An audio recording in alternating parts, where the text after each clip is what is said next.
In advance of the legislative session that's only 2 weeks away now, state lawmakers are trying to set the tone and the agenda for the work ahead. And even before the debate has begun, a debate has begun. Democrats saying they have a jobs plan, Republicans saying they have a big idea for putting money back into the economy. Joining us now to talk about what's in store is Shelton Republican Representative Jason Perillo. Thanks for being here. And Democratic Representative Matt Lesser of Middletown. Thanks, guys, both for being here.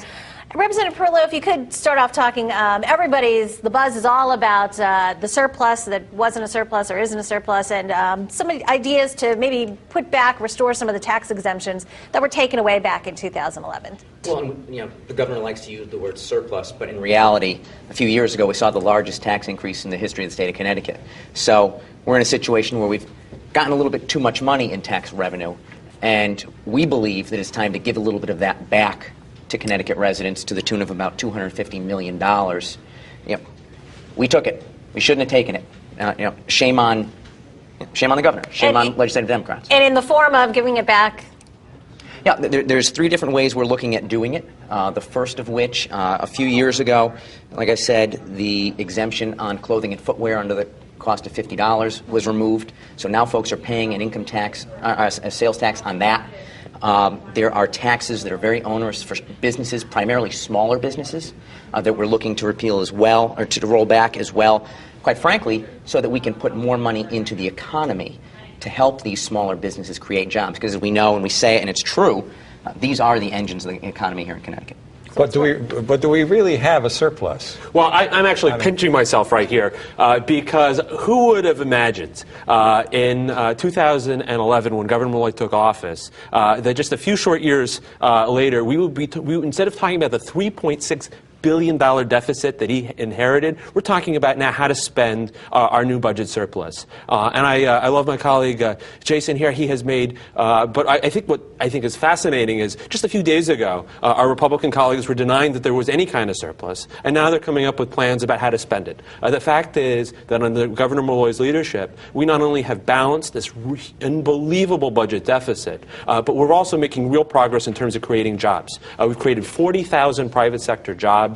The unemployment rate is falling, and now the Democrats in the legislature Republicans are saying the number of jobs has actually dropped by 27,000. Our unemployment rate has fallen from 9.3% to 7.6%. We've added 40,000 private sector jobs, but there's still a lot of people who are out of work. And so the question this session is, how do we go to businesses? How do we go to folks who are unemployed and help them get back into the workforce? Because we know there's more work to do, and that should be the focus. I get back to my original question. How do we have a surplus here? What's the surplus? Surplus is what we had budgeted and what we projected that we're going to have at the end of the year. But don't we still have a lot of debt?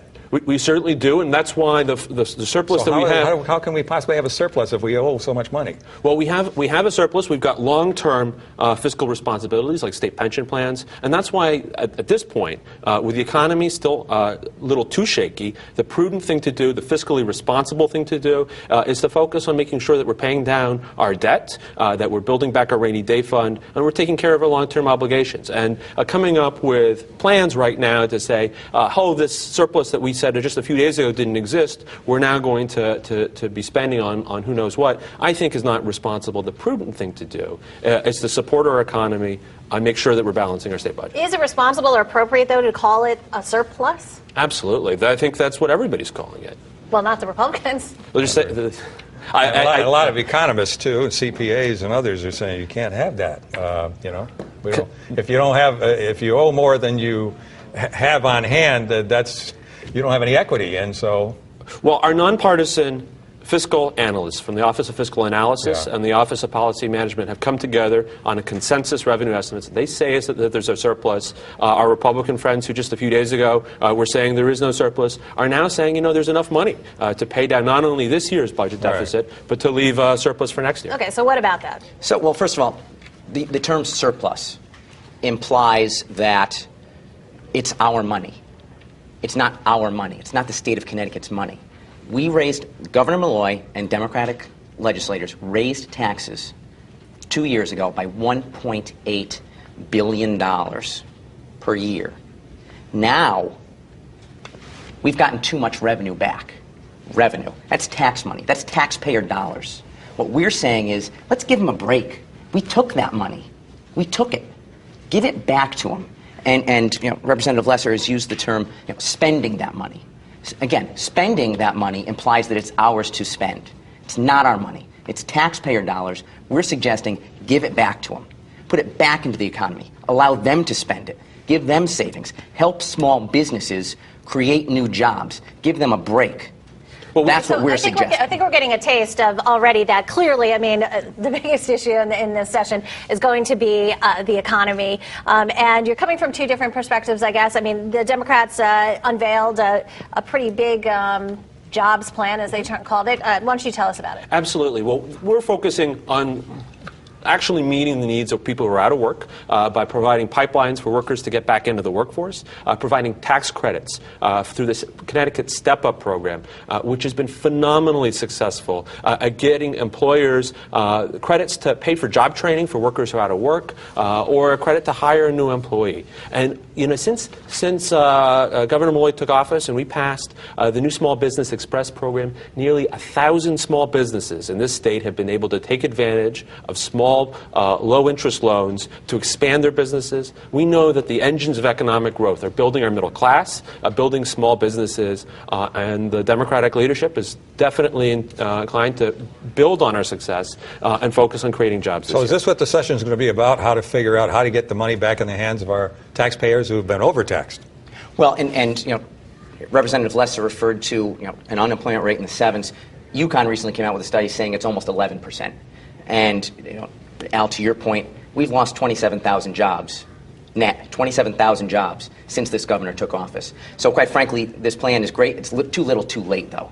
And an economist recently said in an article just a few days ago, government doesn't create jobs. Government needs to create an environment where it's easier for business owners to create jobs. Yeah, that was Pete Gioia at the CBIA. Yep. Absolutely. Yeah, and he said that, yeah. The state of Connecticut, under this governor and this Democratic majority, has failed to do that time and time again. And we do it by lessening the tax burden on individuals. We do it by lessening the tax burden on small businesses. And that's what we're proposing. We need to change the way Connecticut government looks at treating businesses and employees. Well, the Democrats have a plan to do that. The Democrats have a plan to announce the plan this week to reduce red tape on businesses, to expand permitting, to allow pre-permitting for businesses, to allow business growth to work even better. But the bottom line is that when Governor Malloy took office, we had a $3.6 billion deficit thanks to years of borrowing, of number shifting, and of non-standard accounting principles by Governor Rowland and Governor Rell. And since then, we have taken real steps. We've asked state employees to step up and make some tough concessions.